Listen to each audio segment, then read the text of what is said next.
En el vasto reino animal, muchos seres muestran una profundidad emocional que a menudo supera la de los humanos. Desde los majestuosos elefantes que lloran a sus muertos hasta los delfines que forman lazos fuertes y duraderos, es evidente que las emociones son universales.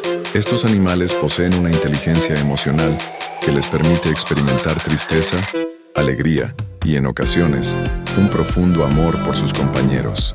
Los perros, fieles compañeros del hombre, son conocidos por su empatía y capacidad para detectar las emociones humanas, a veces incluso anticipándose a nuestras necesidades. A menudo, un simple gesto de cariño hacia ellos puede desencadenar una conexión emocional inigualable.